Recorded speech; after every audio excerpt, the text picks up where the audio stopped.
Baba game no so no. Chairman Enra. Two teams are starting season we no. Omo disappointing pass so far in the Enra no. Everton Arsenal. Me kai pass here starting season no. Everton after the first 5 games. Alan, Richarlison, James Rodriguez, and Calvert-Lewin. First 5 games. Everton were unbeaten. Me kai pass back in November. Everton Arsenal 2-1. Everton Arsenal 2-1 back in November. Now Everton second on the English Premier League table no so. November yao. And we say Arsenal by 2-1.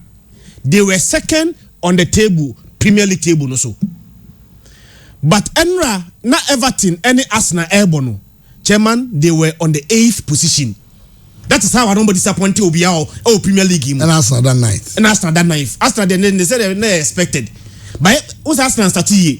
Yeah. But Everton starting here pa. Yeah, at the point. At the point, we see Calvert-Lewin cry. Almost 2-1. They were second on the Premier League table. Second. Yeah. Ben Romani Musiano. No matter so much. In fact, the last 6 games are Everton about before so many Arsenal here and run. Now Everton team we need. So from a team one. Now you say teams a bit Premier League because they also had an experienced manager. So manager need to bench more experience. Now quality players are more season very well there. No be a dream was can Everton be challenge for the title. But along the way, and I'm disappointed here. And then I can say no to Mark watch. But for the first time since 1996, Memenkai the last time one Everton able Arsenal, Abreast able fee.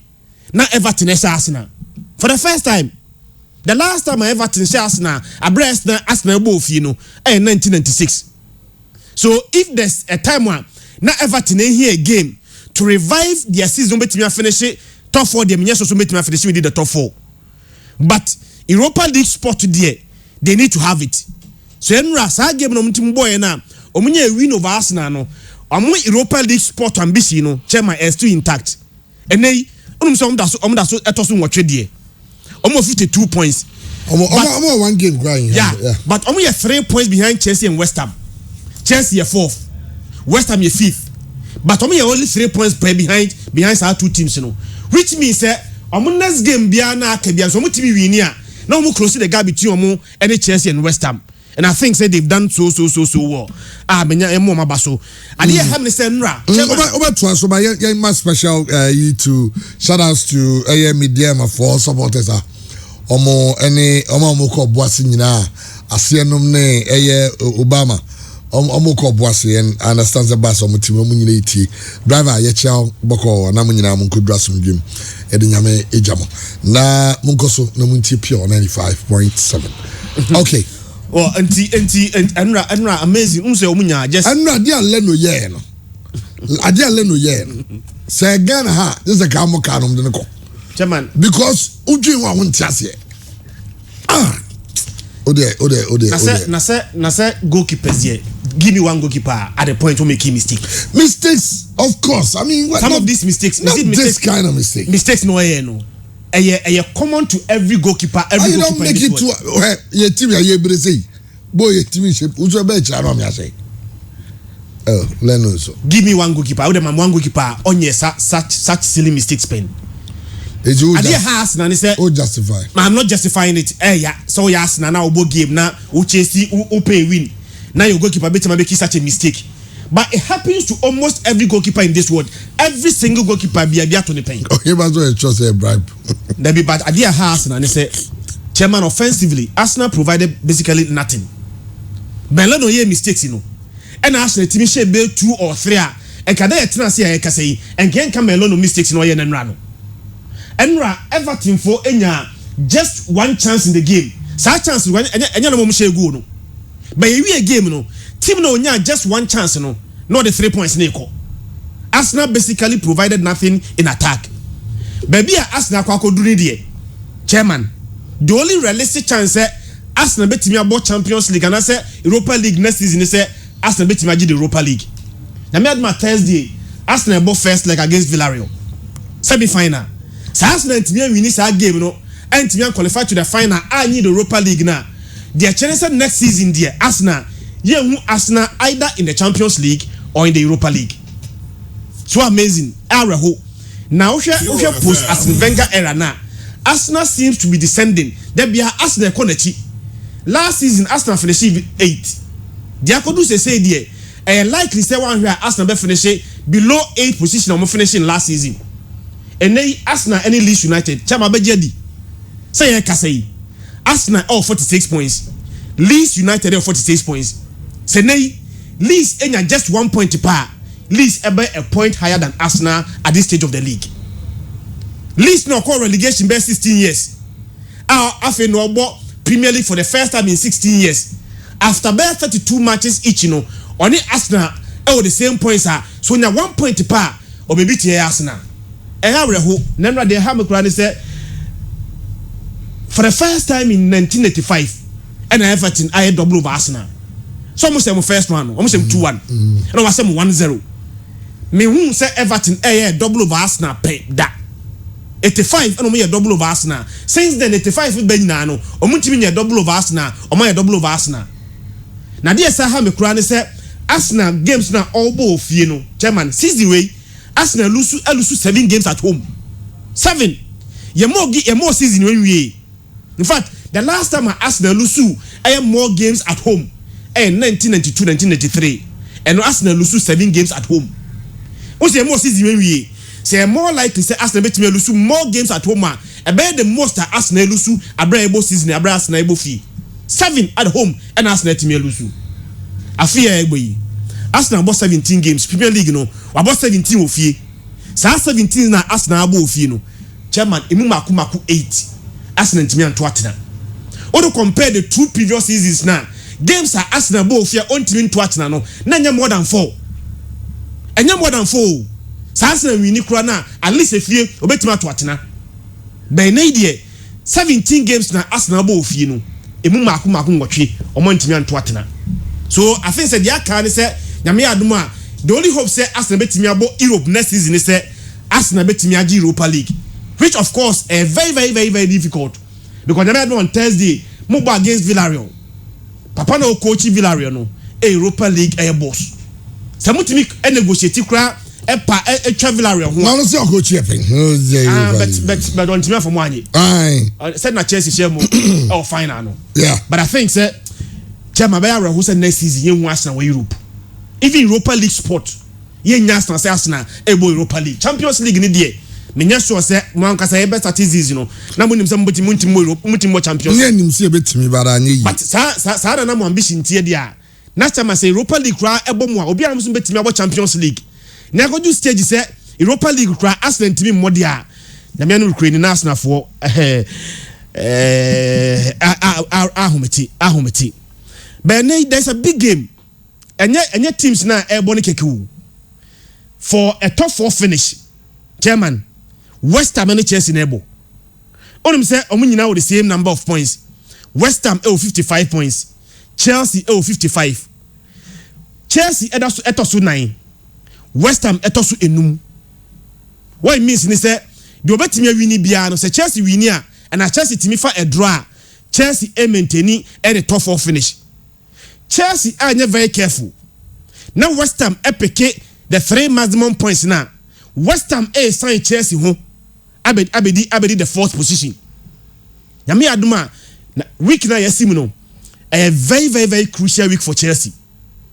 Chelsea able West Ham now. A top 4 ambition. On Tuesday, Chelsea able Real Madrid Champions League semi-final first leg. It's week na yesimuno. A huge week at Chelsea. But West Ham, menya sure say obia ye 30 season we. Anyway, can say a top 5 finish and a top 6 runner. E ko bia the West Ham beka ho. Ti be bia West Ham da no. Omo ankasa agidi say omo exceed expectations. But at this level now, we have the best players to finish and compete for a top 4 finish no. Declan Rice and a branch defender Michael Antonio injured. Credoxin last week almost Newcastle by 3-2. Sa game no and a Credoxin and so konya red card ntine sa game no mo ba omuhia these quality players no sa players be ense nyina no enso emese medical card was next week a crucial week for Chelsea. But chairman had there about West Ham, no about West Ham, about Real Madrid. Okay, Champions League final. Madrid then is Super League fixture. Chairman, there how many say West Ham and London clubs no. Abram Bofi 5 games omo lusubi. So West Ham in Bofi now against a London club in 5 meetings this season omo lusubi. And okra so musi a first leg no. Chelsea is almost 3-0. Mekai pass that game no. Tammy Abraham has 2 goals, but he says Tammy Abraham crano onya game di mibo. Almost 3-0 there. But season way teams are winning more. In fact, the last time I said West Ham are winning more games in a season. 2016. Yeah, about 2016 we know. Now West Ham are winning 16 games. Season one winning 16 games. Which means so when a win back crack one. A best season we need the most games in a season. 17 wins. Omo dear pa. Mekai pass 2016. Almost 63 points. She say I got 8 points per. Now Premier League now West Ham aboni na season na omunya most points 2016 na omunya 63 points and I got 8 points per na 63 points no omunya no omotime equally me sure say player back ko buy ya what the greater change about West Ham no January brand go for brand friend Jesse Lingard chairman oba no 10 games Jesse Lingard ama West Ham 9 goals and provided 3 assists. But in a game now against Chelsea, Chelsea will need to pick maximum points. And say Chelsea bought Champions League next season. Say Chelsea sacrificing this game for Real Madrid game media. A Chelsea 100 Chelsea are more Champions League next season. Who be Chelsea for now? They don't pay. Some may mad the film and that's some to qualify for Champions League next season. So many sure say Thomas Tuchel a bit sacrificing this game for Sadia my next big game now. I'm Real Madrid and so 8 airborne. West Ham obo ofie chairman season we upe team one enya more points ofia Man City 38 points team we tosu mienu a enya more points ofie West Ham 31 points so they might not be very very fancy on the road but ofia points no monya no they have 55 points 55 points the chairman omajimu 31 ofie 31 it best 24 per and off on the road. But if you they are only second to Man City in terms of teams are more deal with you. The man gave me say chairman in terms of points, I'm not Chelsea or pay. But more deal with you no under Thomas Tuchel. About Chelsea no about 9 games were our way. Chelsea and Lusu just even any of those games are Thomas Tuchel abo away. To West Ham who are deal with you no Chelsea under Thomas Tuchel 9 games no losses. Say Otimi avoided defeat. Obey the first Chelsea manager Obay na 10 games away Ontimi Lusubi. So game no permutation very difficult to call. Points near pet. West Ham who are deal with Chelsea who are deal away. Where do you place your bet? I never call myself and say since Thomas Tuchel Ebaya or reverted to the back 3. Andre Christensen, Kedzuma, and Rudiger. The attendance Chelsea about 20 games. So 20 games now Chelsea abono. 15 of those 20 games Chelsea keep a clean sheet. So very difficult to beat Chelsea under Thomas Tuchel. And listen and say Omulusu 1 Premier League game one conceded 5 goals. That was a blip. But apart from that, in 20 games no Mabono, 15 of them ball enter Chelsea net. Since we reverted to the back 4, but the back 3. But name Yeshua said the same 3 back 3 no Obobo Andre Christensen, Kedzuma, and Antonio Rudiger. Okay. None in 50 one no. Also about the 2 wing backs, Ray James and Abrante Fed Marco Alonso. You say no Benchi won time bibo or buy and Benchi wo a team no kwana. Alonso the ball left wing back one no.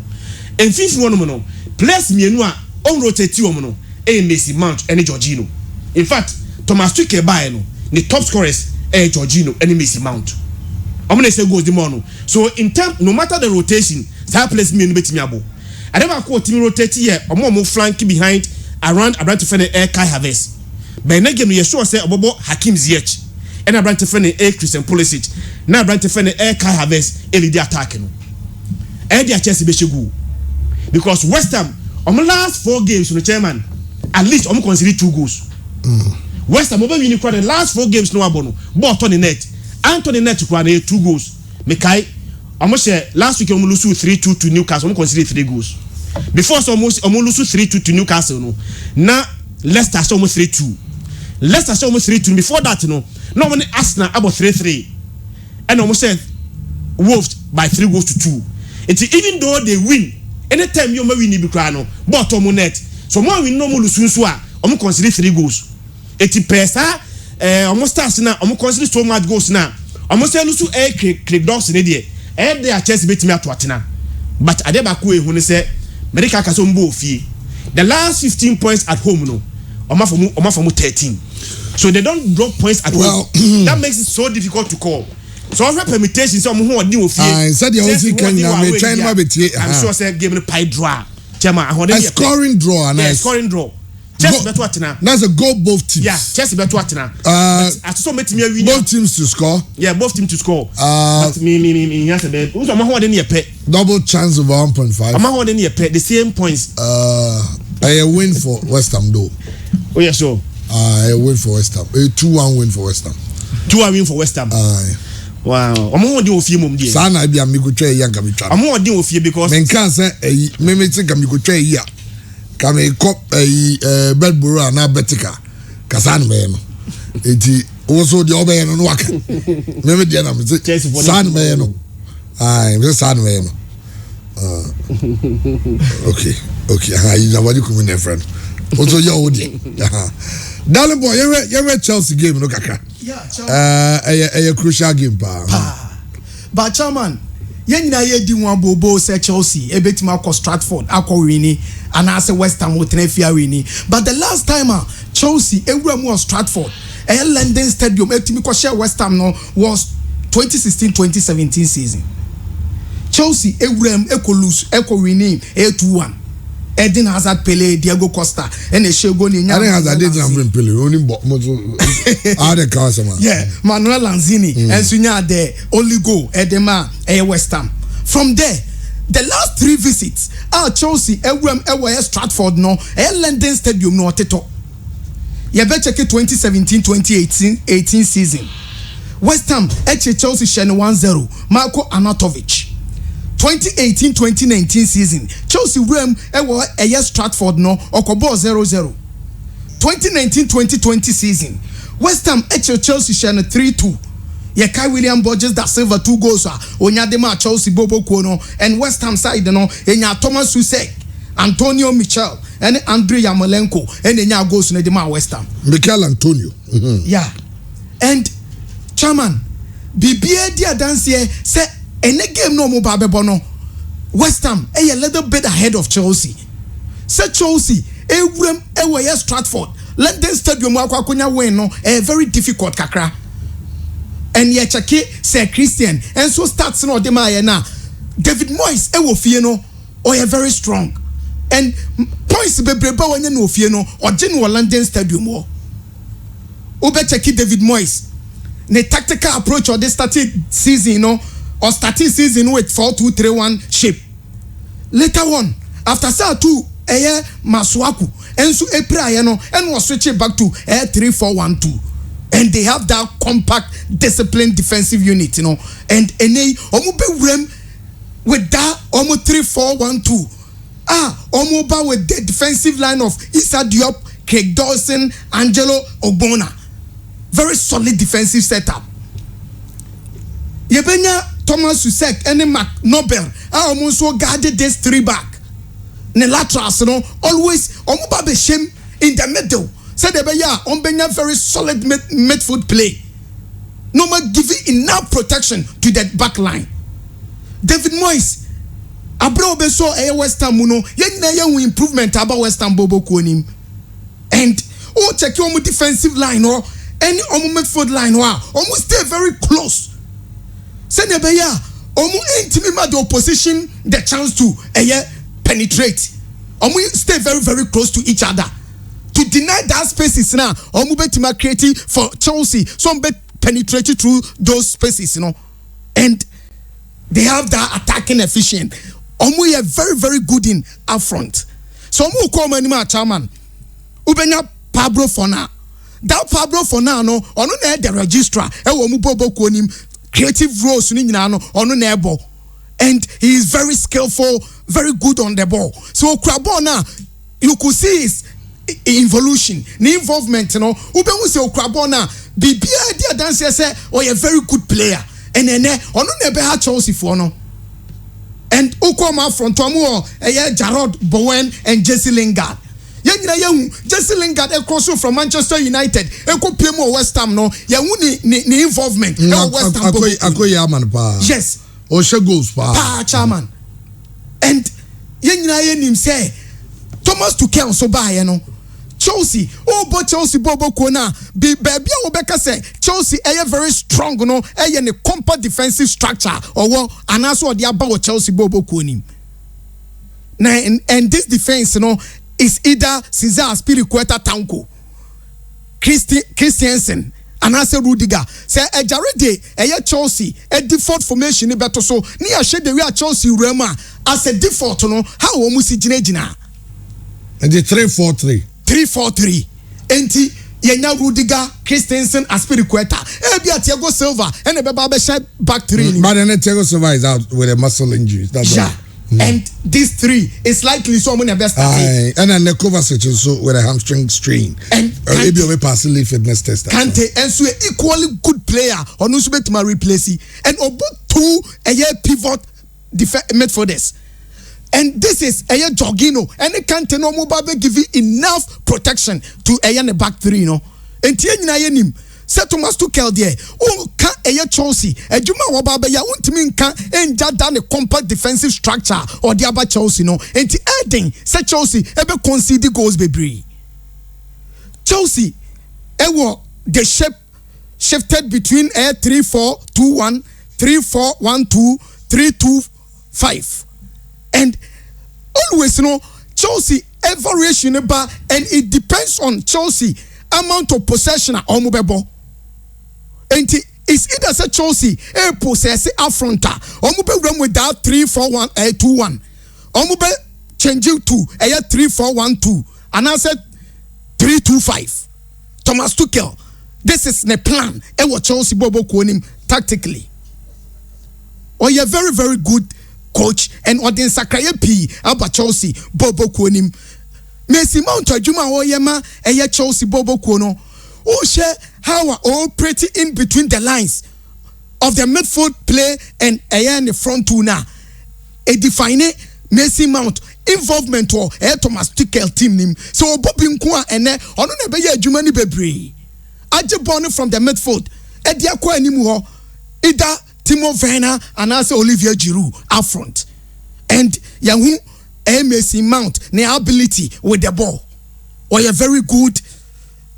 Anytime you are Chelsea, ebe lose ball no, how are Otrake to support the midfield. And Chelsea ability to win the ball back. A brebion belusu ball no, H. Thomas Tuchel. Ejuma waye wa Chelsea. Ene Thomas Tuchel ene David Moyes. You been a very nice football. And we now see a possessive side. And Obi about with a 3-back and 4 midfield play. 2 up front players and 1 lonely striker. And the chairman, you been a very nice game. Okay, finally, who is winning? A double chance for West Ham. A bad thing. Yeah. Double chance for West Ham. West Ham won't lose this game. Oh, okay. I won't lose. Okay. I won't lose. Because the Kenyans guys will be a double chance Chelsea. No. A double chance West Ham there. And what we are picking, and it's injuries and suspensions. So far, updates, Craig Dawson, a double yellow card, that's the red card. He's out. Aaron Cresswell, as we are out for West Ham. Mikel Antonio has a hamstring strain, and also doubtful. Ata Masuaku Ata, and also a knee injury, and of course my favorite English player, Declan Rice, also a knee injury. I like that guy so much. A huge miss. Huge miss, yes. Only Mikel Antonio and Craig Dawson. Yeah. I mean, that's almost spine, no. Kick Dawson, Mikel Antonio up front. Now, me say declare. But Chelsea concerns here to Mateo Kovacic with a hamstring strain and a muscle injury to Thiago Silva. According to Eugene Abuadi Kumi message I send their Bremen Siciano or say we will win both matches. Our main focus is on the Madrid game. Okay, about Chelsea. Sacrificing this game for Madrid. Also, they will win both. Okay. But there's so many was so quite a Madrid game, no. It means that only win anyway as I say Madrid. But more money game so. Because social Madrid game that's the next year more Champions League. A very huge disappointment for Chelsea. Social Madrid game no more Champions League. Social Madrid game now. This is almost game we no social Madrid game now. Like is on her Chelsea. Some because almost social Madrid dance almost Champions League final no. Ntombeji.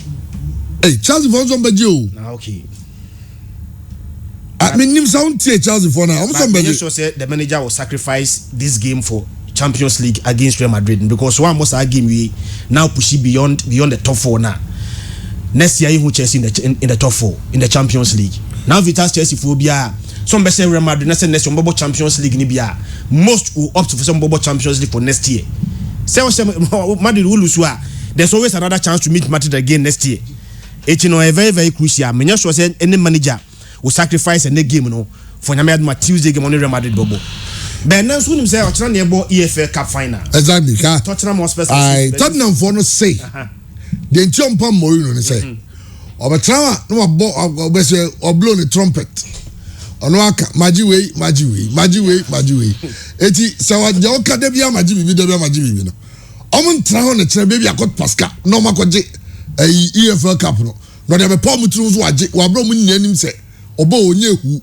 Eti na sa dia onko. Onye so say the decision no omo take no in a haste. Tottenham Hotspur any a trophy in 14 years. The last time our Tottenham Hotspur edged a trophy way back in 2008.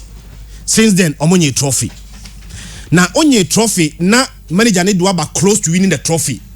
Now 6 days to the days Akobo final, no, you sack the manager. Boss, Osaki manager, no, who are you bringing? Rain Mason, 29 years. The last time a Tottenham Hotspur a cup final. But the Tottenham Hotspur players had a problem with how no Mourinho. They said they want to attack. He wants them to defend. The last time a Tottenham Hotspur a cup final, na 2015.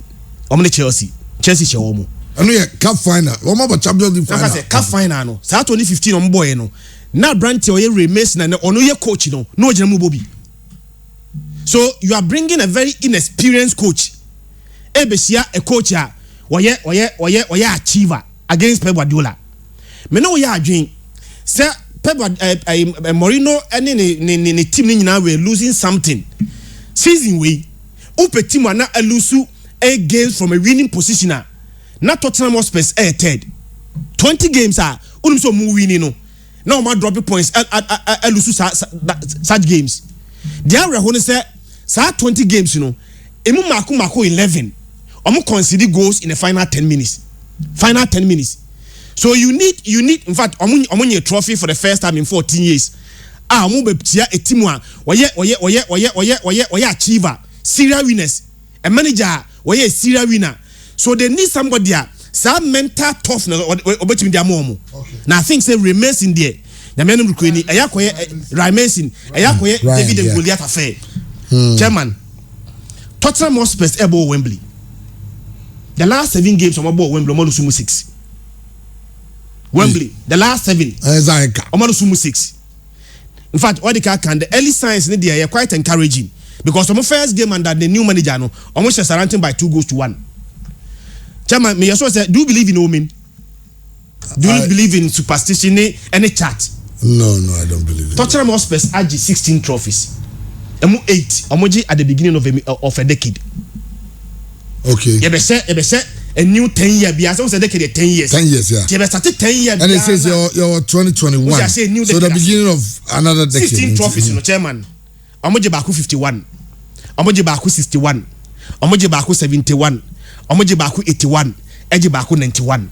And I was 2001. So 2021. 2021. So Ayato. a new decade yasha omo be challenge for a title. Dear who say since I won a trophy no, I'm 40 years no money trophy no. The same period, Man City charge 14 trophies. 14 years now money trophies no. Man City added 14 trophies in the same period. There how many say time two teams to qualify for the finals. No money now the same points. The last time on semi-finals now, two teams to qualify for the finals no. Not Tottenham Hotspur, any Man City no almost the same points. By now about finals Man City lead Tottenham Hotspur by 24 points. That is how Tottenham Hotspur are sinking from the same number of points and they kokompe ama Man City lead you by 24 points. There we say chairman Upe kabakwa Man City etaji pa na the League Cup. Amaji 7. In fact, since a Pep Guardiola eba Premier League no, kabakwa wataji pa no the EFL. Also aja to miensa. In fact, obaye no EFL wabo 24 matches in the EFL Cup no. Chama olisu olu tupe. Eti kabakwa enye Man City jinso betimi aje kra no the EFL against a team were down in morale, against a very inexperienced manager, against a team oba Wembley one time winning the more like David and Goliath affair. Mekai pass omusia the last time Man City show 3-0. Mekai sa game no Gundogan ebo 2 goals. But a lot has changed since then. Man City form no ekosoro. Emma Tottenham de no frasa na drop ba. Ese Mourinho kwa na bench kwa nka obenya hope kakra de ma Tottenham Hotspur. By a man they were 29 years against Pep Guardiola. No a serious winner. Kabako taji pa EFL ni dia. Many also say Tottenham must stand a chance with this trophy. Well, I tell you, I know I'm on some nona Yeshubaka. You said there were 3 Premier League games coming up. Asante Gomidiama, Liberty Professional become Chelsea, and there were episode of the Chicago Olympics, and so Basso the Ghana Premier League, no, and so Mets, and so any Paris Saint-Germain. And so at 3 p.m. Interesting games. Real Madrid are in action against Real Betis, and there's only 7 p.m. And the English Premier League, about Liverpool, Newcastle, which will be starting at 11:30. Liverpool will have to win that game. From a winning position. I'm dropping 13 points from a winning position. And as lead win. Na draw no Lucia. Only say 2 previous seasons in no. So dropping points from winning position, no. A new 13 from the 2 previous seasons. But season we pay from a winning position. Say Liverpool winning, no. I'm dropping 13 points from a winning position. Now the happening say Premier League the last 8 games at Liverpool abono chairman omo go in the first half. The last 8. I didn't name Liverpool here omo attacking stinks. Say no matter who you are, obana we a defensive organization, we a defensive minded team krana. They will find a way so much to atinem. But the last 8 games omo abono first half omo team to atena. Never when say omo 50 Liverpool 53 points. Chairman. So move in here against Newcastle. Newcastle last week West Ham 3-2. So Newcastle form no dey ban and now Liverpool bo fie. There we want to say Liverpool the good news say omo ba 56 points. And then Chelsea any West Ham able. Say Chelsea any West Ham able like we say obi be drop points. Chelsea and now West Ham drop points. So mba could team drop points. Na say Liverpool every near oba 56, which means say likely says omo win the game na omo team about top 4. So man win na say West Ham win, Chelsea win na omo team top 4 finish no very difficult for Liverpool. For a team wa waji a league last year, for a team wa waji Champions League last 2 seasons. Now the following season on team qualify for Champions League no. So against Newcastle at home there, they have to win. They have to find a way out which machine Newcastle. Just had there. So disappointing. Well, finding a way to beat Newcastle, and then you ever heard. But normally, they will tell you, sir, be careful with the early kickoff. A tight go for bet. Early kickoff for the tight go for bet. So it will be very safe to go with goals. Liverpool, Newcastle. I don't know, but I have a feeling both teams will score. Yeah, we say Liverpool. I have a feeling both teams. Careful. So move fee. If you no so na enye no. Go to Krama. If you no na ehu no. Eti but Newcastle will score. We are hoping that. So Newcastle score pe Liverpool etime win bia with 2-1 or 3-1. Because I know Liverpool won't lose this game. You said the Bessia Cup. I know England, but another game at 7 p.m. here. Sheffield, who are already relegated, on the Brighton over beyond Grand Porter side. Almost this time, it looks like this season. In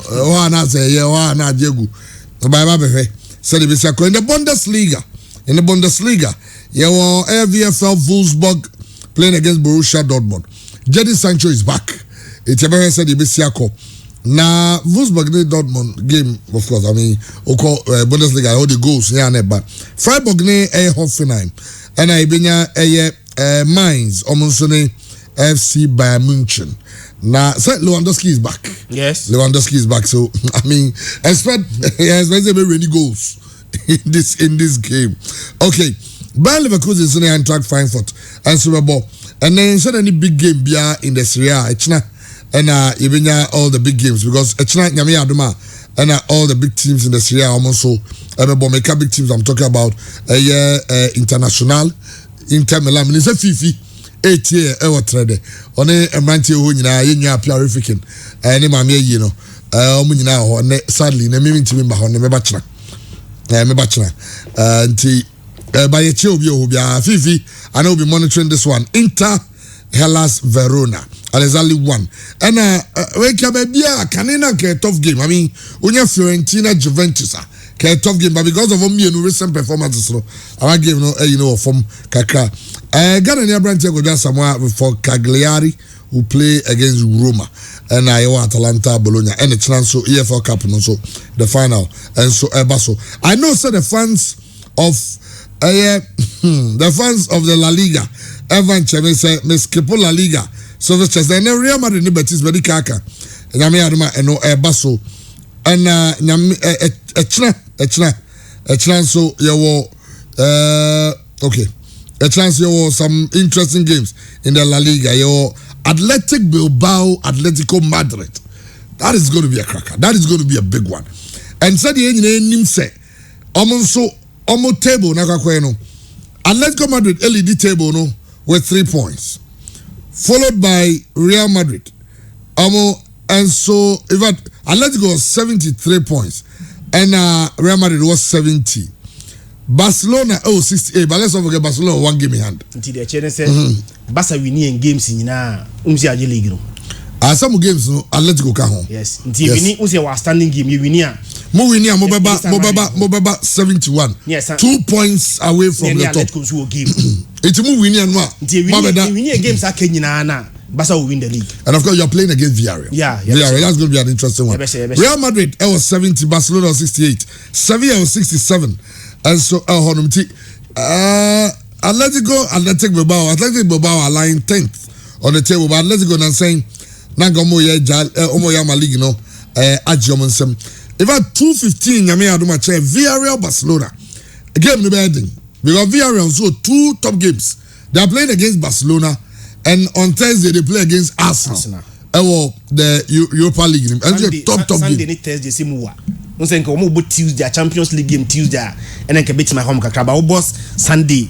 Not job Thursday. I saw TV okay, but that's not the end. Don't say Arsenal boy because it just a been quiet to me to quiet. Yes. Because to go to Spain to play also but it's going to be an interesting game. Yeah, very nice game. Manchester United leads in so now 1, and also I don't know. I mean Manchester no. I don't know. France won and saying Chris Michel a couple be Accra airport no move France na ba. Omo fa show in Yago sadly. Me refio mudino. Yenyina na ye bakumase. Ani nyina gina ho yesin you talk was last Sunday no. It is a flight into me man is hard no. To know be pre up changing the flight. I don't know. I don't know. Monka French league, no. When you are Monka wasem, I can say they Holland so much. I don't say you may live at for radio. Yes. And for media, baby. I'm fat. I can only be and now Opeli Opeli name a conference call for one other guy be Italy na phone so. Na chairman. Na me shte nipa. Asema obekan radio you should be obetima refer the okan on fa show yi ni ago. Yeah, Opeli betimi akai me obetima send message meeting na kama kai na. Okay. On fa show yi ni ago enra o chia obi a obi. Was obeba Ghana in December. Oh, okay. No ba the first place obeba o se patase so ni area or ha no atena anti. Ya me adman onya be group a you come and see us.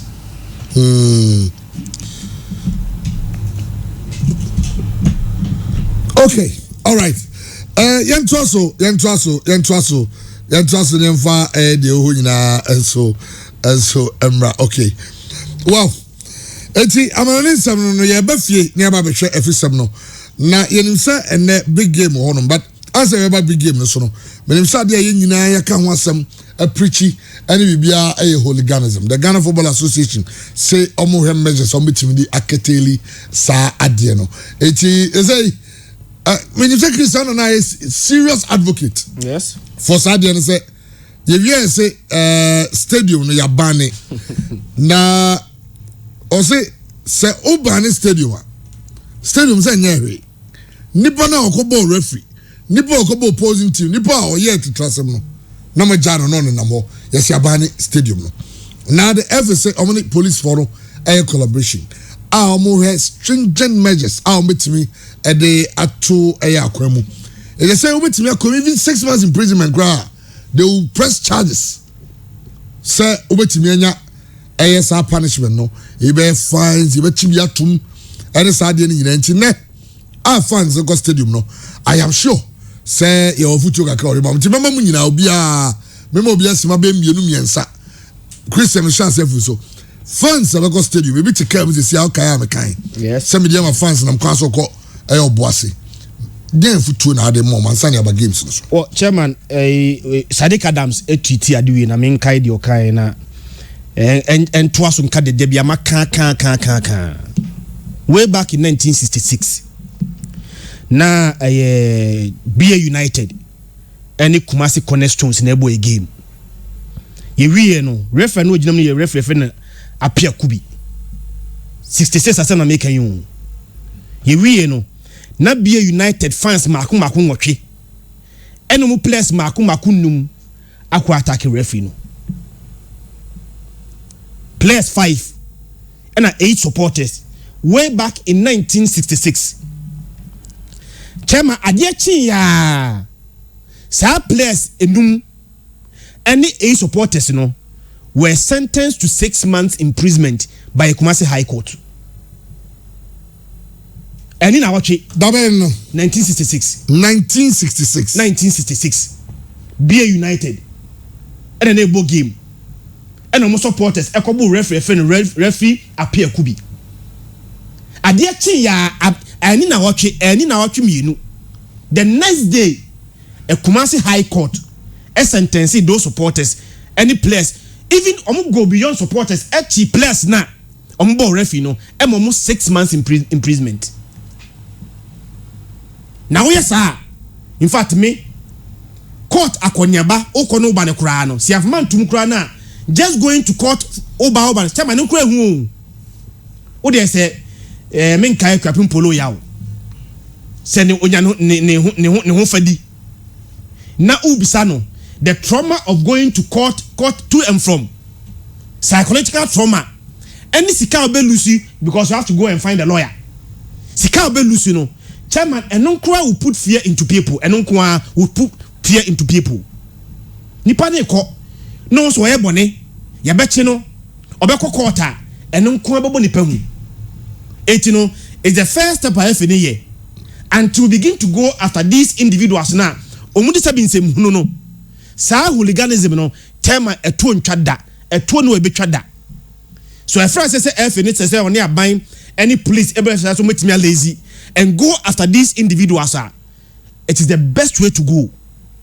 And rather many refugee kasa or a graduate or we in the first degree or in the second degree we referee scores.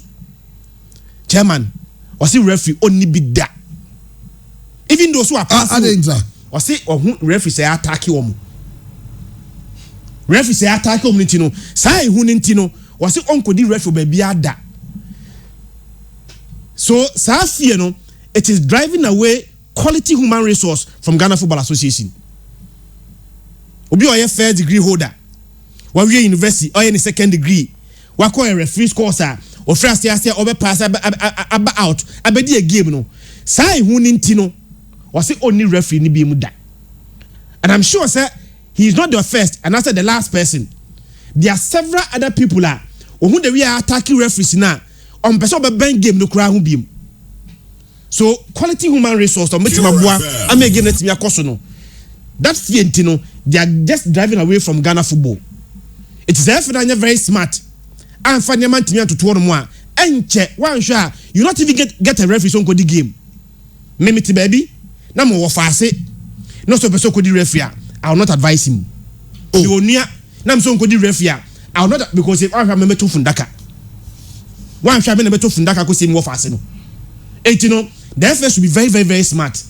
It should be as early as possible. Let's begin to go after these individuals. Now, Oko Park no so. Now, we say we are born in Betua. Me also be very careful. Be very, very, very careful. The entire supporters are so much to me, or more so much confident to attack referees. They say, "We say ya enya neshi." We say obo referee, obo player, we attack anybody or park so.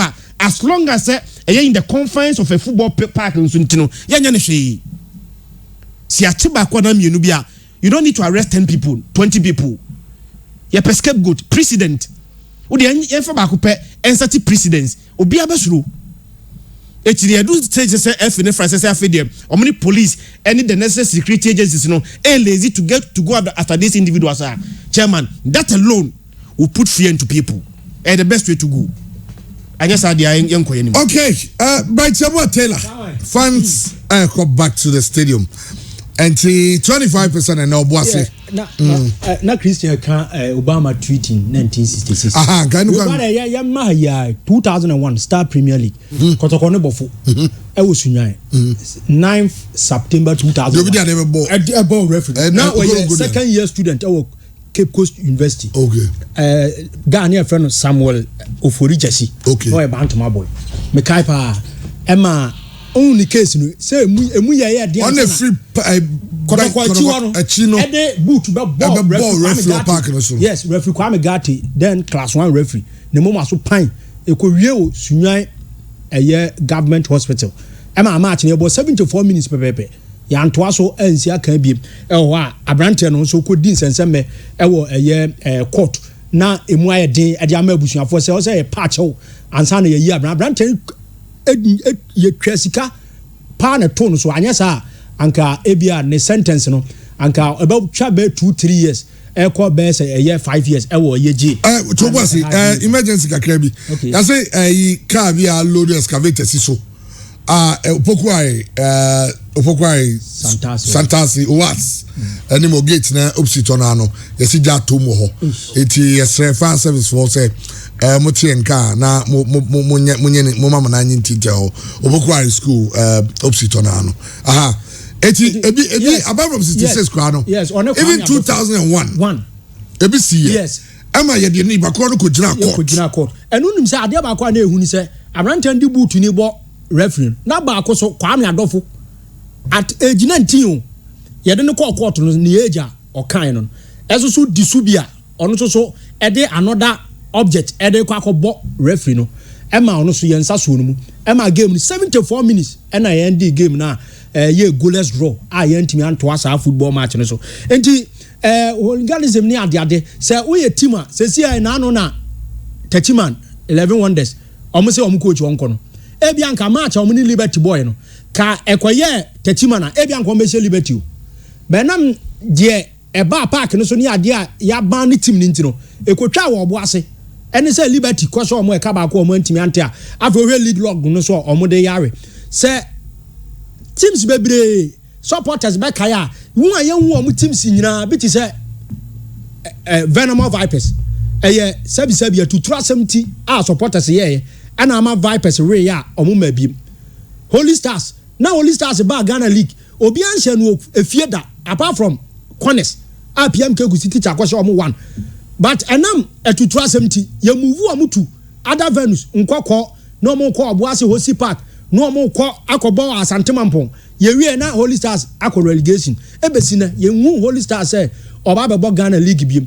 Enti there are some circumstances chairman your supporters inti ana ama team no akọ wie ba bia na wo wie e bi kura team ni betimi aka league nim ba nam dia waye e ma ye ba ni team ni nti no akọ wie say team no ba bi okoba matches no enam say home spirit no enter na tinti na team no enso akọ relegation enti we ye sua de we your supporter o say udiri team no job ye no e be ma team no punishment sikatwa ba won kan team ni na be sofa ye say team na free ni venue de bia benya match ni bia hwe no akọ far away no so distance no e ma onya bi hwe de say di one say team no enam so one man on favorite ground no e be ma team no e kwa wie division 1 e bia next time wo wie team na so division 1 kwa na wo be hunu division 2 na afa hu ni bia nti ye be sere say ene ama atoto akwam e be start kotoko any other games e koso o ye supporter na akọ park so a also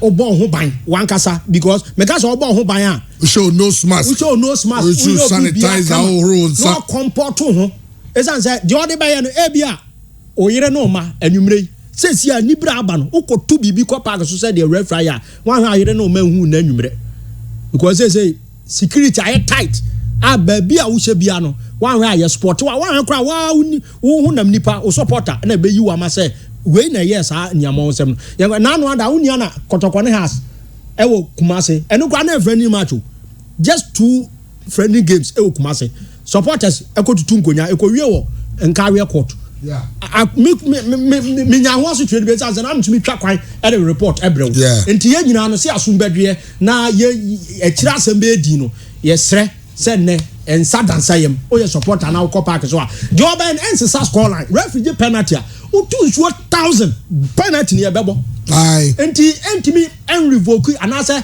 emma referee no decision na wo ye no entwe nsam emma chire biem de wa ye no eno a on retract enti yesre say omo ban ma ye ne pa na well yeah can the referee for so yesre omo say I mean use the laws of the game use mrano na for the game no na emma game ni nyina ntimi ko wie pay say ye de mrano ye adwuma na eboa emma eye game no kwa ye fe emenya worthy winner obi a o win game no bia no ye nya ba jatum say o deserve yourself say o win game no of course ye nyina accept say there are genuine mistakes. I mean say me say your professions and I say dwumadie bi amanfo di a ya na ye time tolerate mistakes every on ho. For instance, if the mistake of a lawyer can cause the death of a doctor can cause the death of a patient, or say doctor be from swa it may never be training kwa it from swan why but it me man here adia won't win season if a lawyer be go mistake I'm an client be defending am I say wa go lutu case am yendo go def or ko afias but no podi ultimi ya appeal what important say your mistake footballers no mujina park no so no mo bo no obi a ya to na boarding ai tia na car boarding otimi twetwea no anya oni goalkeeper no abo na asai yeso wo ya ade say otimi twen and obo in say referee ejina park so the referee is the single individual all running chasing the ball. What I say 11 players here and I'm chasing one ball but 11 players it gets to a point obi timi jina be home. But for the referee, he's supposed to be chasing the ball. So the ball action in baby obia genuinely he can make mistakes. Genuinely. And Arsenal ne Everton. Ben Leno adia oye. I de sha Arsenal. Say you chrome ha kind amoka na for the free park so. Ya wahana dwarfs for chase your goalkeeper. Yes. Say wakotwa bet. Razakis. Obia hu so twa bet. Oh, the ane hadin say nipa ba ko bi and ebe pass comment no na o twa santro na o ni sense the book akasa me nim de meka ntro kroma pa ntro mama mu twa ntro ba etade mu sesi ombo chese me uni ma branch me nim no me aso make tie me uni no me nim no ade so na ehuni no dia kan sam ne tantan sa no me kana goalkeeper ni e chase no se wa ko twa bet beleno ade ze gagara nke ze ka turi minim but a mistake yeah you nim betting also so kire say sa sharks ne 11 one day dwarfs match no also no kra na sharks win and drew 3 cedi na campus abrante na the one match at the billions of cedis I ne hard you so be akokan na you the abrante no 1000 Ghana kwa no do twa sa match obedi 3000 exactly and 1000 Ghana no do be ko twa se yenche no Kofi Isaac, thank you, Kofi. I say the referee is not a single individual. The referee has 2 assistant referees helping him. Wow, Kofi. As well as make on the field of play. Now, assistant referees no mama repano. Anyone who's a referee no intimate to me. For instance, the lines. So I'm check it emano. Lines ni na. I'm offside. Emano action be bena. No who ya eja referee na wa ye many age decisions e ba on referees on the referee opokwahin ya madam fo one Paul Dosa on the Peter Dosa on the incident na see na penalty hearts of Asgold baby na Peter Dosa da no also ono na boa referee on say on line 2 obi ana ne half on the referee nya aba no ne assistant na no so ben incident no so like we are mathematics teacher unim when it comes to calculation Peter Dosa and me am one referee no on the day I'm say on so akọ the same punishment yes referee no one answer for na assistant na one na also boa no line 1 no and so FAC the same for the rest of the season plus next season 8 matches 8 weeks yes I think say empanyfo ni punish referees no it just enti am say adebo out to say genuine mistake adebo oye nipa.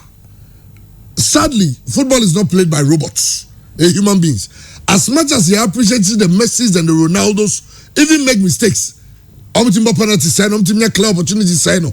We should also understand that as a referee, as a human being, obeti make you wrong call, but abutre.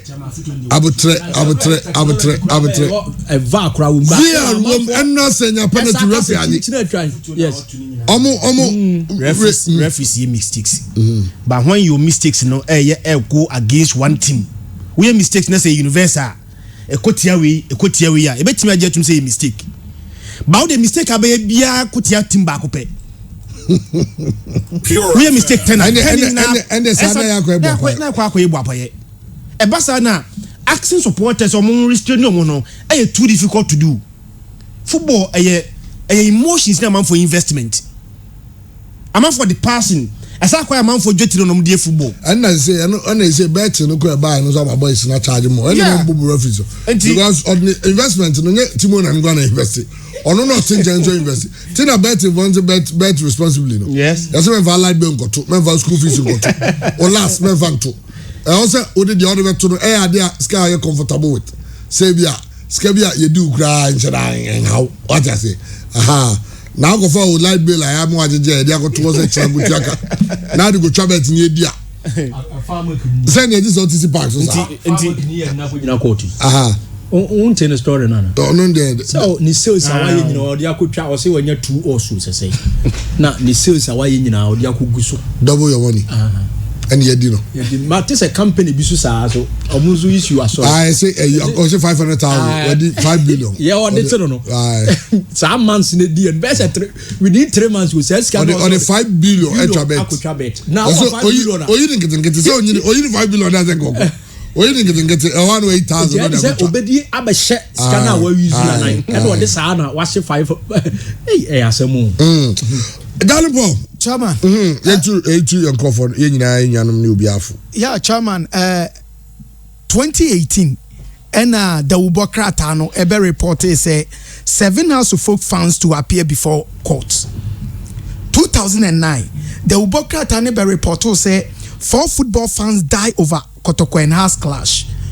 Chairman me patro headlines me enu ya me ready ye ya ante say Kotoko panyini bi din bem ana yante say has a penny bi din bem anasa club officials bi din bem ni nyina ye fans ne court no na sebio togo afede a team ne ye ne dia no o ye ni business on ne baby kotoko court no sebio penny no di kotoko anim no fans ne court no sorry penny no di kotoko anim that time no na ono o ye ni business on ne baby players no no mu nyina court wo sebi say wo bi be ma fans no ne boarding so mu wuye so I think say it's time fans no be hu botaye nti omo stadium omo rules ni sen omo botaye anase denti ade omo stadium no eni so be kwakọ chi omo teams no up omo be kwakọ support omo teams no eno hu nya say referee bibi na wo ni referee nya adwena e wo say wo tam eye ensuo tokọ park so e wo say okotu akonya eno no ensechi referee nya bibi e wanya age and fans no it's time also multi game na say game no either win lose or draw dey ya ba ko na beba enti say wo lose a another game so subsequent games so a wo betima kwa akobo then ukofie no akwa akoye homework yie enunti na club officials no enso wo so mo beboa say technical part bibi nkoyi a mo fans no e wo se mo mu say coach na bi onyade enti mo nsesa ne maye players ni na bi aniema nkoyi a mo empanyimfo ni wo se players ne nyade mo nsesa ne maye enti enra e bi na team bi performance nkoyi ene ekoyi pa based on changes bi o maye no team nim wo fan no announce football fans no muntimu rules ase e wo game nim mo ko stadium a enya mo de ne se wo se mo ne referee kokon eni kwanse wo konom akọ de kotena park because ye kromu ano ye ncheke alcohol oko some of the stadiums so other countries are oma bane alcohol se obi enom akọ aye onkrofo mo cheke but ano obi betima fa chiro akọ akotwa e bia they are no de kakra de kotena stance nim akọ akoye niema bi ani en cheke enti oko stadium a e wo se wo hu se onkonko nu bibi nu akọ akoye bibi ama aba be wie bone de amount e wo se wote de enti a wo de ko stadium na se na wote game na se se wo ko na wo kokko na wo pra wo ko ofie a wo de ko panyini no oni akire mabi place ni akire mabi enti me de adesreje nam de ma fans no emfa wo any mistake a referee ne be ye on the field of play enu tina eye referee eye committee ni wo ho no after games no ye twe o maso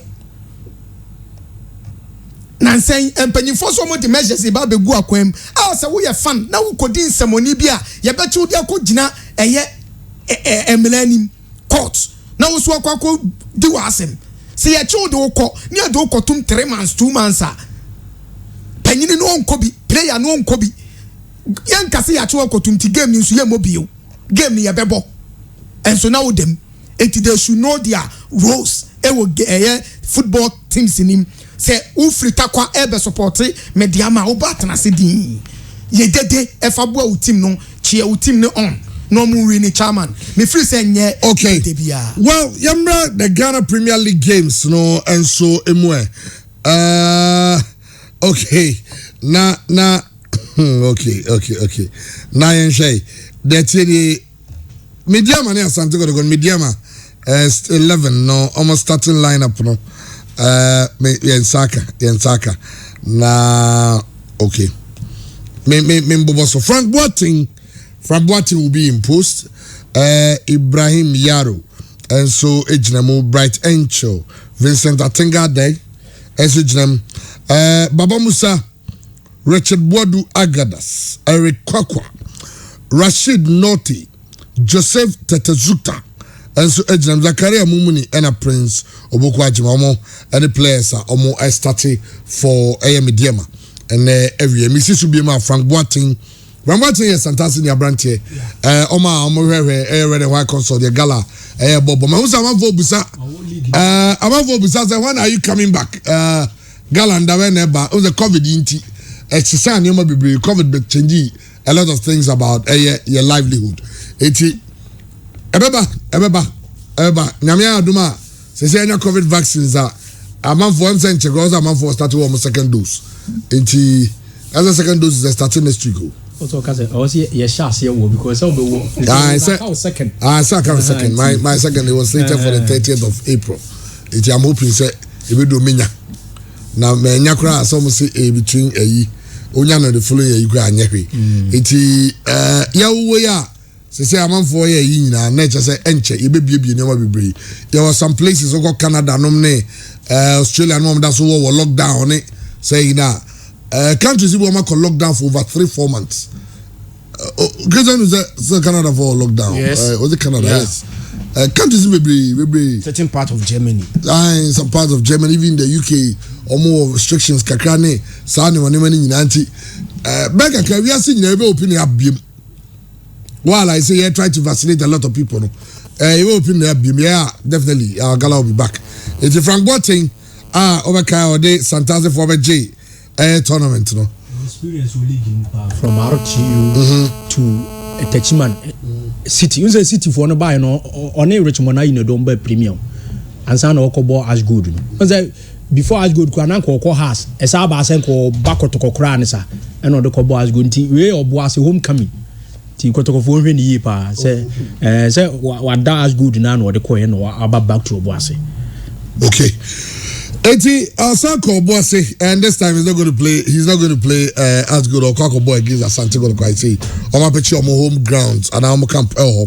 Frank Boateng and another podium. Ibrahim Yaro, Bright Angel, Vincent Atenga, Baba Musa, Richard Boadu Agadas, also Fantino Tahaya, Eric Kwakwa, Rashid Noti, Joseph Tetezuta, Zakaria Mumuni, and Prince Opoku Ajima Omo and age game him and so Ediama Mediama. Enche Yedia Santiago Godiano so definitely Yedia Santiago so line up no for Ediano so bebremo enche kwa. But they say Ghana Premier League matches no yebe no yendi kai and coach Mariano Barreto wakasa Edia fa game omo bono eneno and so or see the players no omo nyina obia ye ready Okra Gamma and all the other players omo nyina obia ye ready for a year in the match. Strong with Ukra and with Fabio. It's no doubt about that. But when we go play a match without these players, the coach cannot cry about who are missing. We have to support who will come. And who comes in the last match, they try his best. But of course, if you say you will start without Fabio, you will start without Ukra. No, Ukra didn't play because he was injured. And some people didn't understand this. It was also some people asking why Ukra is in the bench. He is in the bench only because he is one of the team. He supports us so much, but unfortunately he was not in condition to play, because if I put him in the game, probably we will lose him 2 months or 3 months. And it's better we don't use the player in one match and have the player for the next matches. So this is that was the decision of doctors, me and the player, to protect the player. First is the player, after is the match. This is always like this. So in this match, of course, Fabio is ready. Ukra, we think also is 100% ready. So we have more 2 days. Today train looks without any restriction. So I think we have all our players ready to make this tough match. Okay, Osiomo omo players ni now say so Missy player bia on to about it. I mean, he's a coach or other players. Eti etoda no bi obi who player bia no mo buofu I no mu e bia na player na pra. And on say na ochechimu no. And so on the game itself, Coach Mariano Barreto. The proposal of Midiama is trying to win the league. So this is what they announced when they start. And they are very confident for that, and they are making a good performance. They are performing very well. They won the last match, we drew, and they are coming to discuss with us the victory. So this is what we know. That makes a very very interesting opponent. But what I saw the last matches, all the teams in the Ghana Premier League, when they come to play with Kotoko, they have one dream, to beat us. So it will be not different. We are working to face all opponents in the same way, respecting them, but our target is win each game. So this is why we are hard working every day, and I think we are ready to play this important match and to get our target. Coach Mariano Barreto den sama ode etuja no so by Ghana Premier League clubs so home nyina obi an kotoko bob so she kotoko. Me dear man so ambition said they want to win the league. Into a very interesting game and he's hoping to win that game. And and sama coach Mariano Barreto and so Ede Atuja. Within the week that interview with Fabio Gama dos Santos. Na yebisa Fabio Gama the entire or journey Asante Kotoko. Na yebisa no I mean say do na no busa. In fact, if you know the WM say na obi of Brazil dey join Bobo Ghana and they said yebisa no why he decided say over journey Asante Kotoko. I decided because I see Kotoko is a great club, the biggest club in Ghana. So when I saw that I've been too much interested to come to Kotoko and play with this shirt and give my best, and I want to keep doing it. And I say, I say they don't want Kotoko. Oh, say Kotoko a great, Aha. a great team. And say, outside this continent, Tima Ubodimo Ghana ha ubi anim no. Really sorry to say, House of Folk here, but Kotoko no dominance no. Ewo higher. Zana de go ya okunya asem. Oh, Dabi. We talk about recent past. House of Folk wo edin bet. Onse ekuro bia no ayese Madrid ene Barcelona. Even though say Barcelona bomb modern ade, but don't say always no Madrid comes ahead. Oh, and Manchester Liverpool ye nyina enim how am rivalry city but oba Ghana say na ya na Kotoko no a dominance no are selling more outside this continent. I'm talking about this after your friend say outside this continent as I'm not making and or can say because of Soviet Mrs. Maide my concerning two clubs for service in Bias Abraham. You ever say Gama about say every Brazil no aba only players no relationship saying it Oma Onyo Musiaka. No, I have too much good friends in the squad. Adon Frimpong, Nabi Keita, Samuel Frimpong, also Abalora. I can't choose just one because I have good relationships with everybody. So they are good guys, they are good friends. When we need, they are always there to help me. So to advise me about the Ghanaian food, about the Ghanaian football, they advise me too much about it. So I am have to be good friends with me. Okay, I know Fabio Gama say omunyina also bobo mu dia don Frimpong Nabi Keita or some very good friends. Now be right you hear say can just take time. Why? Or even so no has sneakers here pa. Yeah. On your okasem ne go for house. Ono kwa no house go bobo to because house measure 6. Oba chna house bomb bobo so say house match okaso measure 6. They be 6. I said this year so much 6 back. So much be cheap 6. Say secret who be a chair or Kotoko afum. Say before quite time be no. Oh, 6 be under floor light.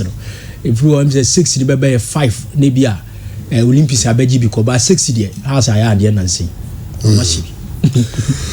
Okay, I don't know. Now Fabio Gama was saying about so we see account Sweden.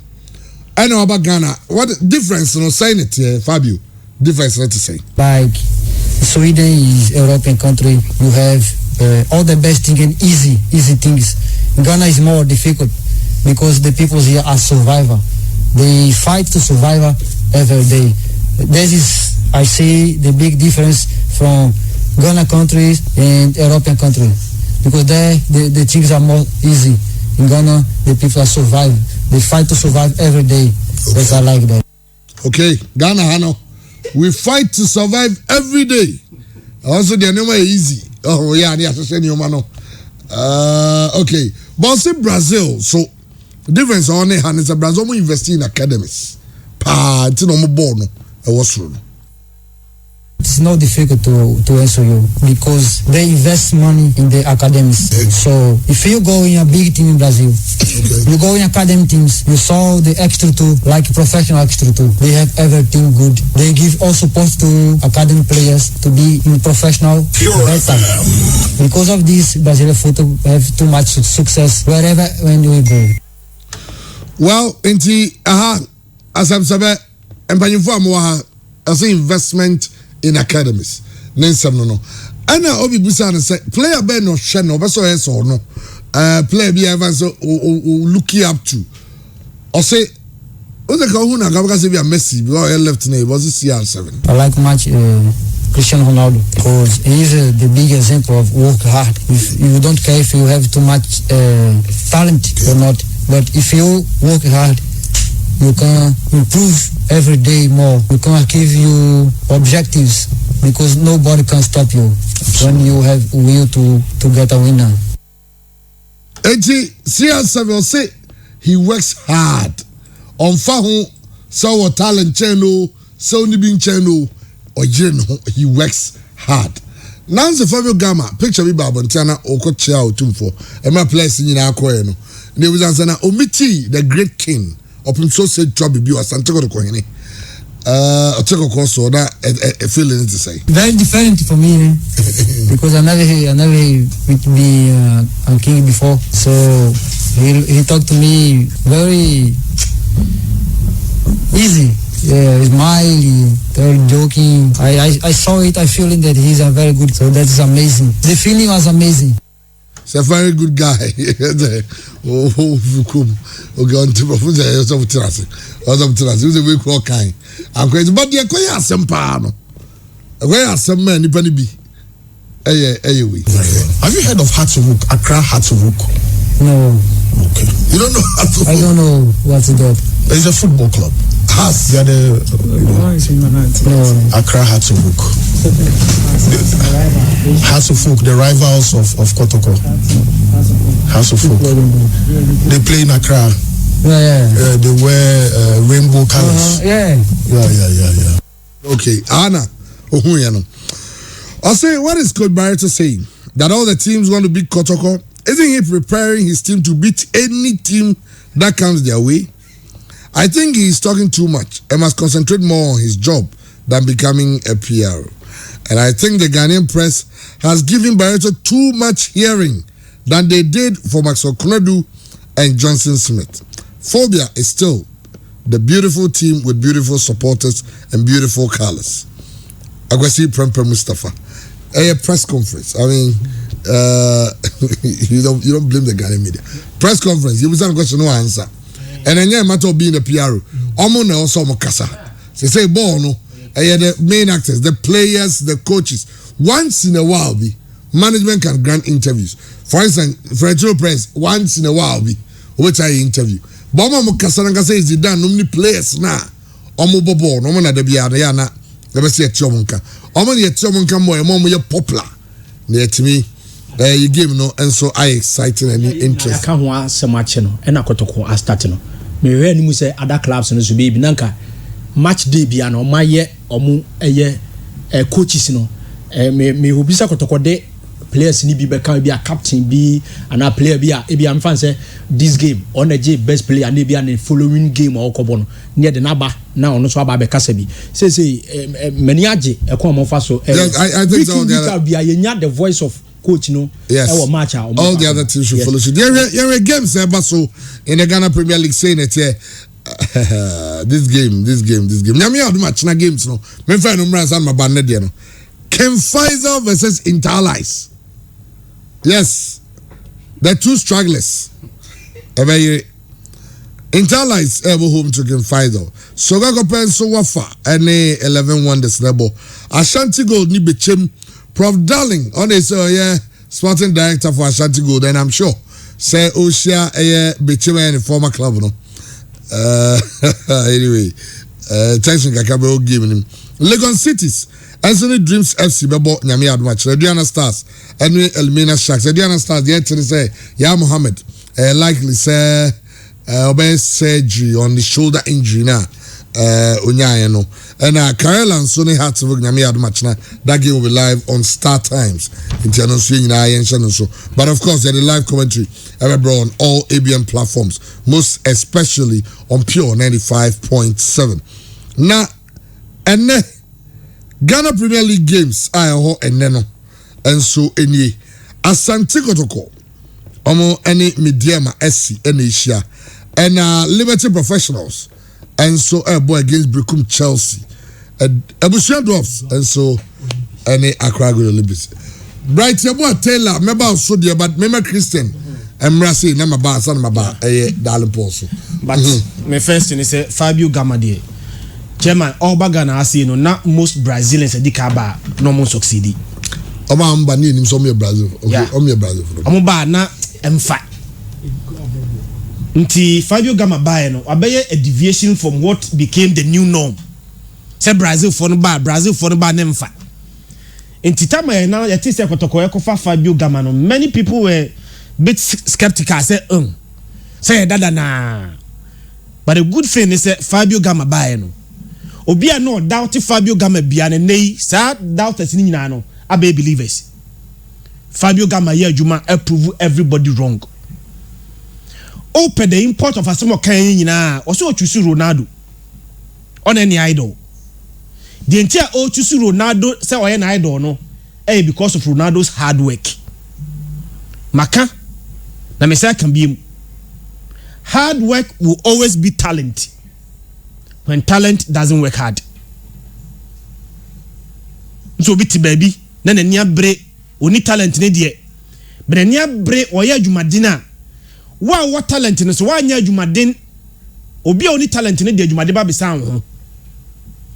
We have seen so many people me so much talented but for lack of hard work in tinu chairman omo no be so mutimi duru nse won se Fabio Gama France say all rise oba e na enye talent ne nko an hard work and all the discipline aka ho ade mania sa jama Fabio Gama ne say won se Brazilians panije pa o Brazilians ade ba kwa mutimi nu omo top level no e chilling na nidie Benija rough but Fabio Gama be chama won tinu ho asem bia o say oni park so oni family discipline the entire Michael Essien na man football na ba so say Michael Essien etimi ball to the highest level no was number of times Michael Essien did that Essien from training grounds almost say Essien timi da be 6 hours 7 hours continuous no da honko a into a footballer o burn a lot of energy o de adwumade kan ho no a discipline ehun hia pa di Fabio Gama de I'm so happy for him. So all no many people doubt no and nay me sure say everybody doubt to Fabio Gama biom. Dia can say Vinicius so be kakra kan ho. Ne say Brazil for the buy ni mienu ni de. The latest Brazilians in the buy no say be omo prove amanfo nyina so wrong. And that game no Kotoko ni Mediama chama a nice game. I say a nice game pa. You started second round with Kotoko I quite impressive. Me kai say Kotoko first game or second round was a 1-0 loss to Sharks. Ambo Sharks in between Ambo Sharks in no. And I say Chelsea 2-0. Ebe say Bechem enso 4-0. After that no and on last game no Olympics boy ya ntimi anto atena. In fact the only game Kotoko boy ya one ntimi anto atena in the second round be no Olympics. The reason is simple. Kotoko were lacking creativity. Fabio Gama mo sa game ni bi. Ena Augustino Kran enso ntimi mo sa game ni bi. Ti so o hia Kotoko no Olympics game no mu a Kotoko possess pa but to create a decent chance bia no na ho a dia makoma se Asante Kotoko. Benei ambo against Mediama form no chairman ehun. The last two games Mediama abonyina no Mediama answer kra nye 2. Mekai se Benyama ekoshe Dreams 2-0. O share Dreams 2-0 we no. The next game Mediama boy no was a 2-1 win against Legon City. Chairman, na Legon City akoshe Olympics. Legon City is Olympics 2-0. Legon City is Olympics 2-0 we no. The next game obobo no and Mediama share 2-1. And then e say Justice Blay April ultimo game we be. But Mediama fin fi ono no. ometimi compete with any midfield in this country me dem finfi ono no so your line up here who mo mbom finfi Brant Efeno Richard Bodu Agadas Kwakwa and Rashid Noti say Rashid Noti kra mo a kosi don so wono mo betima bobo midfield bia dem amediama Tinekoto game no more there. They will need their creative players to be at their best. Fabio Gama and Abrantia, a friend of getting no cran. A bad attack now, and they was the last 2 games no more bowling no. We are Mobi when about Prince of Okwajiman Nebo. I met Turia more the last 2 games. I met Turia Mobi. Yeah, into only out. But one Mobi come on last game no one Mobi no. Medema say 2. Yen Prince of Okwajiman pedigree before so be took ako awasaba. Etino attack ne kromo a omukra Prince of Okwajiman ewo Erekwakwa Richard Bodu and Rashid Noti akwasi don so me for the there a very difficult game ade ebo akotoko season we nyina ne se entimi nche kotoko 2 menkai game a ebi obetra kaimia se season we kotoko bo game na yese the 2 goals kotoko aconsider ye 1 dia kan se kotoko metimi ase more than 2 kotoko se 2 a kotoko e win the game no. But the midfield battle of Abrantia, your friend Richard Bodu ni Samret and the Goomfin for no any Fabio Gama or Gestino Crano, a very interesting battle. From now, but then Madiban to this game, no, quite impressive. 2 wins, 4 goals scored, 1 conceded. Emma game near ding. But we are sure say Obuasi Kotoko Bona, Obuasi Kotoko, winning all games at Obuasi no dear. Kotoko Timifa a slim win against Mediama. First one 1-1. Say Kotoko Timifa a slim win against Mediama. Chairman, I will not be surprised. Second first episode survival relegation. Game say neso winning. So episode survival relegation. You only pray. So winning game against Interlies. Interlies are so poor. What them say Interlies ne church 18th and I'm face at also 17th. You know, the 2 bottom class in the Asia. Interlies in 20 games, actually 12 goals. You know. Kim first a defense in there, but the worst offensive team on attack enye pa no na Kim first a neighbor no. It's Kim first a stay discipline kakra bia they can avoid say Interlies team football and to matrem. There who kakra make Kim first and say o my Interlies a bit of augmentations. O ma ko find Mambadu spiritual zaza for ma ko to player. O ma ko find Rich Data Goka ahoto ebe se kan dia mo sa so na kwa be Martin. These augmentations are ebetima boa Interlies, but omo defense na cry Interlies omo timi she goal set 20 games Interlies has only 12 goals there. Me sure say Kim face a stay discipline kitwa bia omo timi consider say Kim face an consider every game a Kim face abobia Kim face timi to atena enti dia Kim face abehye asomo timi Interlies and to atena no. That is the question.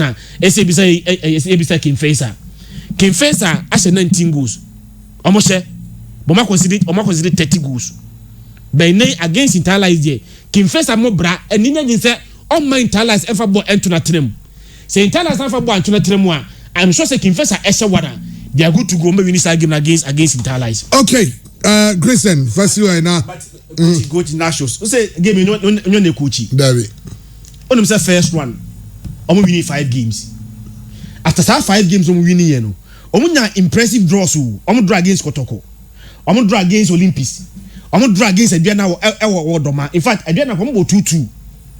It's even though say they were not winning so many games in the first round no na amafo ntimi nche omo, but we come into the second round chairman team back who are winning game the second round no 11 wonders omo winning game back kra die hu ne se nei so man timi anfa e winner one shot na omo free baby omo da no abeto relegation zone and on against Wafa against Osoga Kope. That is too difficult because Wafa there it doesn't matter who you are, it doesn't matter the opposition. So Wafa bo fear their points in the mefa against Interlies against 11 wonders ne form ne shedanye. I'm not sure say 11 wonders every time I could fire a point Osoga Kope. Ebasa that's one team we need there. Chairman, me sure say after 3 weeks we know say 11 wonders a better relegation zone more. I don't be surprised. Games that don't money need there. Obanya very careful. I most season we know. Now 11 wonders second relegation. Okay. BYT. Chairman. Brian. Yeah, my unse Odis 2 clubs or more when it comes to Ghana Liga. Omo no mushia ya chepa this week ayebo uhwe other parents ni nyina omo na omo hia ya che pa omo hyase ache if from 1956 I did the first league by ya monwe declare house say omo na age championship no Olympics Ebusuan Dwarfs and a game emu be ye pa two teams no what if 1956 eba chairman omo first meeting was 6 August 56 Justin Weah and the very first player or to atena ewo omo encounters omo ehia no ono the first player first encounter or to atena two teams na about 63 league games 63 no Dwarfs ashe 8 and a year Olympics ashe 30 and 25 drawn games so a chance Olympics answer that Ebusuan Dwarfs see pa so omo hia even in Accra Stadium na Olympics Ebusuan Dwarfs bred to beat Accra Great Olympics. Even the last time Accra win over Olympics war Olympics fear no 1990. But we no biaya ni dia de Cape Coast. And the last time Olympics eso kwa say team ni dia de Dwarfs Dwarfs for fear no another game ache ye pa 1996-97 league season. And na week 21 ade ba ko ehun so no. Say we week 21 tie bia sa week 21 na Olympics the last time onya win over team and dia de Ebusuan Dwarfs Dwarfs for fie no be year ebia sa 97-98 season no na week 21 no ato ana da no so 5th August 1998 and two teams in share match day year 21 sa time na first round no 13 games in a boy near about 26 matches so the 9th match no na two teams no and ACCA and so two teams in the boy Olympics share Ebusuan Dwarfs kaba kwa omo antimi ante this time around match na bonus no fall week 21 Olympics ebetima kwa konya win wana Dwarfs for home matches no out of 17 games o mabono Olympics ashe 7 Dwarfs na ye ni fie no ashe 4 and say drawn games since Premier League era no two teams no 17 matches no Olympics ashe 7 Dwarfs ashe 4 and say drawn games but with Dwarfs for few no 31 league matches Dwarfs ashe 6 only ashe 10 and 15 drawn games enti match Olympics enya winner ebebo an say na ni so ade hu say league no oje yeye no ebetimi abam e de ama no the last time Olympics be league mu show say no ache 90s and na ye bo league Olympics be that third no that second no that fourth kakra this time around only abeda first kotoko abetu no Olympics per se was abeji the position oni kotoko share first and second teams o mu share no Olympics etimi make sure say onye defeated oni kotoko share points no enso Accra Sports Stadium and we kwa away to Ebusuan Dwarfs ye hope say ye benya good football was a gamer and also so basso was a jumadi no and Kumasi Asante kotoko nyame adoma ene almost ne mediama Asia and Kane Kesben and week 21 no na Kesben no almost first meeting almost share na week 10 be butu table no almost share week 21 eda no Kwajopoku Mahala and say 2 goals ni nyina beating goalkeeper Mohamed Alhassan no e Kotoko former goalkeeper from Bofo to Kotoko 2-0 and a match no ye asa 28 minutes na Kotoko awie 2 da no kwa Eric ni be praye ema ye de as a Kamako Beshana nine. So famous day no as that guy from a year over Swamwa Tiko from Asgo to Kotoko. Edano or Bobo pa Emma Kotoko. It's Enya Sam could be week 21. Almost Anya week 21 BM 2015. Two teams in Shai, Ewo Takwa. Late penalty but all the ma Ameture Sanka Otimi make it difference in a goalless draw. Tule MSC penalty no over the bar and a match penalty no echo fire so match no go goalless draw and 2017 almost share week 21 Edano Kotoko every night 3-1 Ivan Squaw Ahmed Adams Sadiq Adams pam 3 and a year Besmako Pong Kabako for Mediama so 3 meetings week 21 Kotoko Etimi Enya 2 wins and a 1 drawn game so this time around and at your 10 years and yeah, match day 21. Team BI from Western Region, Asakotoko Ghana League. So match day 21. And yeah, team from Western Region, Etimi Asakotoko, Ghana League since they call professional league. And you say another to so Kotoko 24th day of April no team in Ghana and Asha Kotoko ewo league. No team in Ghana and Asha Kotoko ewo league. And then at 12 found kakra bi say kebia 24th no eko see Sunday a and kebia because the Sunday matches bebre. But we said when was the last time Kotoko nya 24th April day and league match see Saturday 1993 the last amateur league in Ghana. Kotoko beat Olympics 1-0.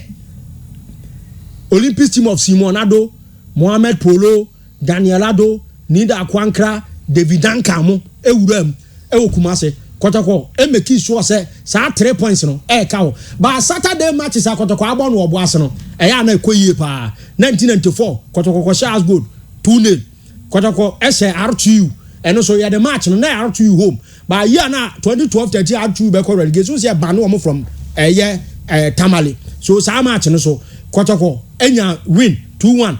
Kotoko scored first 14th minute and I said you man share and Aminu Mohammed obebo Kotoko Boaz good obo Kinfesa ebo penalty 63rd minute let go from Michael Akufu ensure victory for Kumasi Asante Kotoko. So we su the Kotoko ewuram say sa Saturday games are omo anan wo oboase no eno so anyama timi koye pa enso etimi edema Kumasi Asante Kotoko ni eka 24th April football match say enya de team bia Asha Kotoko in Ghanaian league history what they call media maswa enya de winning game 24th that Ghana league since you change it from Kesman to Mediama no they are yet to win a league game 24th day of April omanya new adibia Asha no 3 4-1 yenya Amedas award no yenya Aduana Star 2016 award no so ane 24th day of April media mabet me up a pass the last the only meeting are two teams in Asia or Boasel and Clay Sports Stadium 90 minutes you go let's draw extra time and Sadiq Adams from bench ebe sure say Kotoko qualify for FA Cup finals Obuasi you double header has beat Wild Stars Kotoko Diana then so same so yeah the match no call the following day Danu and Kotoko share media extra time qualify for 2017 FA Cup finals go crowd of folk AJ Cup no Tamale Sports Stadium so we since 2017 4 years ago and two teams in this year na Danu match no your Boase this time around two teams no na league matches no and league game no Obuasi and Clay Sports Stadium nanka no abeye eda finsia na Kotoko di wuram nyame adoma wachina enema bekoye pe no 23rd April 2005 na Kotoko share team and din at 2006 na Kotoko share team and din Ulcaford from Madagascar which all guys have goals bebrebe no 6 no Boase no and no anniversary day so and Kotoko say wuram Boase park no so biem hwese niam abekoye di ama na player ba ko di agro ye pa Amature score 2 goals Chastela na share first goal ade team Monday na ye twere BC 206 so dano Ture this time around Amature airbo against Kotoko team na omusia o sa famous ground no and ye hope say niam so bekoye pa Ture to bench but Ture ya de Boase park no so or the Bechem United crack or share as good 4-2 no team in Ghana and as good 4 goals in a single league match 4 goals Boase that apart from Bechem United side team no now Amature a part or say 2 goals how much so to receive from a be pa for Kumasi Asante Kotoko esas won him Kotoko ye from Kotoko to Kesman Osia Kotoko mu yedin be queen na e make a difference no okọ Bechem United Osia Kotoko niama eyedin o kire sampa ball no onimbo this time around wakọ mediama ye hwese eniama be sa koye esas na Kesman or border this time esai Kotoko esai ye mediama na anase a free Kesman to mediama enemy say eniama be koye enso ati mediama two teams in the league matches no almost mako 21 official league match they declare Kotoko win 10 plus of 26 goals mediama say 3 from Kesman plus of 14 goals and 8 drawn games but the last time mediama share Kotoko fie no that time na yes set team no that was 5th September 2010 and Richard Impong 64th minute to Kumasi Obeshe Kotoko ewo league match 2010 since then enya dia media ma share Kotoko Kotoko home match that out of 10 meetings no omanya just a win ena Kotoko so share 5 out of 10 matches or na 4 drawn games. So this time around and so ya ade a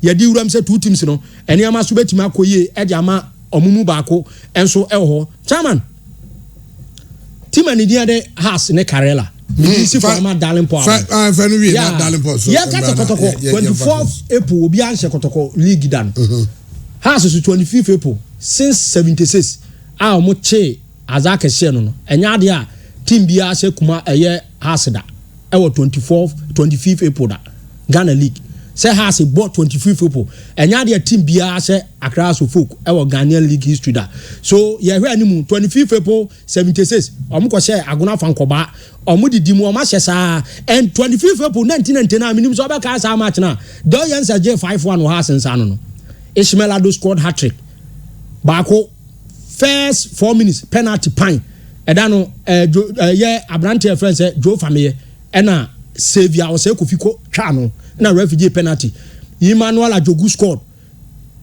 Joe Fameye scored Ishmael Ado scored hat-trick it was a famous match ena Joshua Kennedy take baako dan goalkeeper Azisoga otu nani entobi anim or jigo sunugu no sa e was a match a omoboy na ne goalkeeper Tibenche Eric Kasare Boamen I so we tell Bologna and enya dia team bia say has Azakes 5-0 25th April 2010 our Ghana league so enya dia team bia say has eso 25th no da and has no Karela almost ya all matches no all the official matches G8 almost ya 2018 has beat them 1-0 with Cape Coast as a Mensa Messi and I say cross from Cosmo Dauda beating goalkeeper Ni Kalala and Atenano Kasaye under the stewardship of coach Frank Elliott Nita Omusia league ye can say no 18th April Karela beat us 3-1 and I know na William Opoku Mensa from bench obeyi Emmanuel Seba for manoma first half no ye omu free dressing room uba no and omu ye change no obebo hat-trick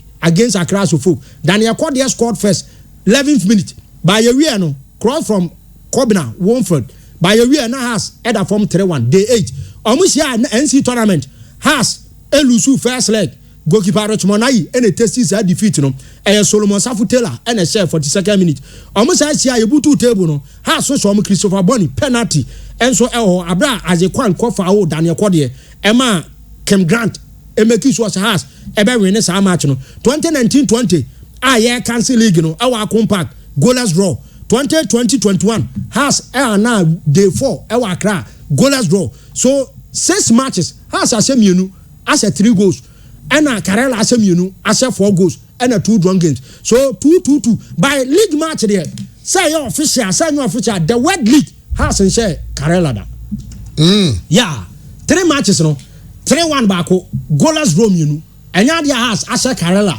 so has eso enye team from Western region ebetimi atran na Nigeria so for 1-2-3 sada enya de bia sida even Karela United kra no oba league mu first na on test Ghana league da and was has Kotoko nyina 3-1 e wo fie omu anya no second round ante omu ema eniema nkoi Kotoko akote ne ho so ye rasa has better no na 66 matches me na me cover sa research ne bai if from 2016 February omu bie park no Crosby Awuah Memorial Park camp na nya dia team bia mo first game was against Azakes Division 1 team bia she Karela wo kuro moda Kotoko ne ko break is agents no this time around has ebe opisa se Kotoko akwaya awoso onu so koye se has nya sa win we a ebe bo omo se omo aim so ombaji league no ebetimi abasuru ye pa isan se owe league log na Olympics eba Kotoko wonanim media ma so ba se ne media ma beti ahwe ama Kotoko ahye na Kotoko ebesa toa so akonanim sa ansa na Karela shana emwa Accra so voice say has 33 points Karela 32 so I win for Karela no eba be okay. So difference of 2 points it is how much no has a best has West at your Fontaine here draw has West has win okay you are going for a win for Hartlepool okay Asante going to line up so Abba ahead of game Ebaso Nomi and say Razaka Bolora impose back four from Pong Ganiu Mubarak and Imuru Emmanuel Sarko de Habib and Gama Ejna Infifio and Jemfi Kumi and Okra and so a war a Enimunti a 4-3-3 for Asante Kotoko. Darling Paul, you Kotoko game ni kaka yinwi na enfa nwi. Yeah, chairman, Kotoko ne mediama me ubisa me say league nim. Omo mani abre peso mu league ni pa me catch say mediama Sporting Club. Adinta. This second round. Yenhwe materials omo sensan de call etakwa. Omo ko Elmina Sharks. Ekofa he mido. Efiri wa de ko takwa. Benjamin Atta. In the league, omo very quality players in the league. Vincent Atinga the experience e ba beboa. They have everything. Omo betimi di agi league no ameture or Prince Opoku Ajiman or Abedi. They have everything. Enti all the ingredients they no aduane no mu obi. Problems are no mu facing in the first round. Omo attacking system no mu need the right materials because na ko Samuel Boadu then time every say Karibo Tuxan any Bassett mo no omo suiting a style of play, but this time round almost in signing new players do omo buy financially almost higher strong. And check the previous leagues I have all the truncated leagues now. I bring be a better truncated league ni biana mediama ne daso. Enti chairman mediama for no pobio mania brepa so mo person mu league na me sure say mo spaka. Na ni abrepa. The last time we were mu oboase obebo draw edekoi. And obe check ne squad odi wura mu oboase na. Obo Richard Bodu Agadas, any Justice Blay, pivot role. Any Justice Blay, or maybe, but line up, Chairman Wadaroma, Odema Yeno. Edia dance here say the same scheme of play. This time around, and every coach Bodu Bio. Ya prayer kone your champion eba. Your champion oni mo boas o yepa. And when it comes to ways and means near deno, me assure say omu besiki ne advice and tactically on the field of play no omu say run with the same scheme of player omu ne as good be boy omu nya draw the koi and check omu scheme of play now. Richard Boadu Agadas this time round or both Joseph Tetezuta and Richard Boadu Agadas as pivot players. Our Mubabe give enough shield and guard to mediama backline. Backline no Ibrahim, Angel, Atenga, and Ababa Musa. Omuna bought that back for no for mediama Sporting Club. Ye ran Finwa, Richard Boadu Agadas and Joseph Tetezuta. Ebebo two base no mabo Zakaria Mumuni Erekwakwa Rashid Norte. And so offensive midfield. Then Prince Opoku Ajiman abo lone striking role, which are omubo 4-2-3-1. And the defining nane said this system omuba be overloads in the midfield because oman we say Coach Mariano Barreto na one danger and finfin.